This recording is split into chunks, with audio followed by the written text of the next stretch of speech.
Showing hands in the class, how many of you guys know how Nike was founded? Like Nike, the company, like the... Alrighty. Well, for those of you who don't know, today is your lucky day, because that's exactly what I'm about to talk about.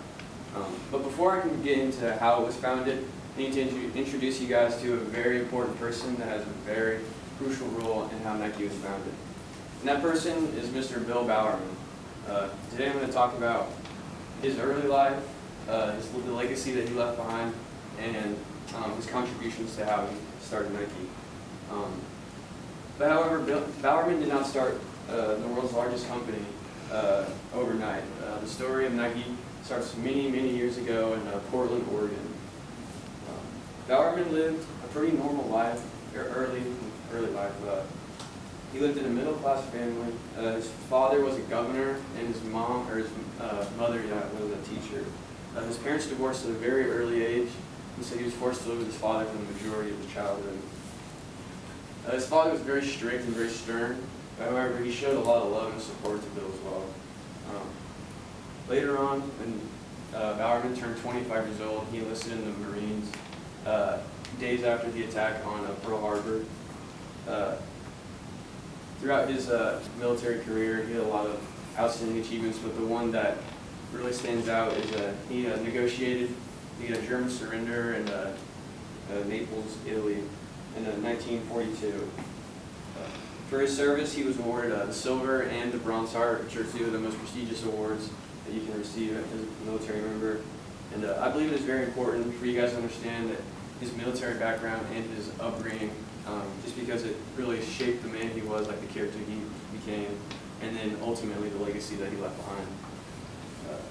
The next stop in the story of Bill Bowerman and how he founded Nike starts in Eugene, Oregon, in 1962.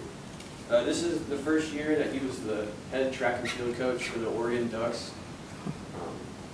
He was the coach there for 24 seasons and had an extreme amount of success.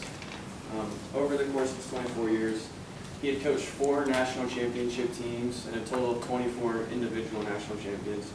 And 33 of his athletes would then go on to be future Olympians. Although I could go on and on about his achievements on the track, he's mostly known for his achievements off the track.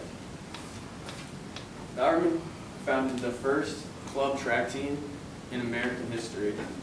This was a big deal because during this time, whenever you were like a runner and you were running the Olympics, it was mostly just college kids.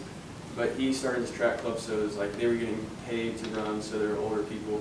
And that's really what brought the track and field to America as like a dominating sport. Another thing Bowerman is known for is founding the first Olympic training program, which he did in 1968 for the Mexico City Olympics. And the reason was because Mexico City is at 7,380 feet, which is obviously harder to run at elevation. So he figured out a way to get his athletes more accumulated to running at elevation. So therefore they performed better in the Olympics, and so he's definitely known for that. Another way his legacy is felt is the award for the best male and female collegiate athlete, or track athlete of the year is named, gets an award named after Bill Bowerman. Although Bill Bowerman impacted the track and field community very heavily, most people know him for a different reason. And the one that you guys are trying to hear about, how he founded Nike.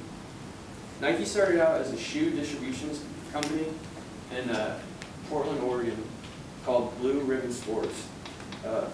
Bowerman loved experimenting with shoe design. He loved to tweak them. He tried to make them lighter, fit more comfortably so his runners could perform better. So Bowerman's experiments eventually led to Nike coming out with their first shoe called the Cortez, which many famous athletes back in the day wore. And then Nike slowly added more and more products to their company, and Bowerman could not keep up with orders by himself. So he actually partnered with a couple of extra guys, and that kind of took Nike to what it is, kind of what we know now. So from 1969 to when Nike was founded to now, Nike's become one of the biggest companies in the world. Bowerman lived a very impactful life.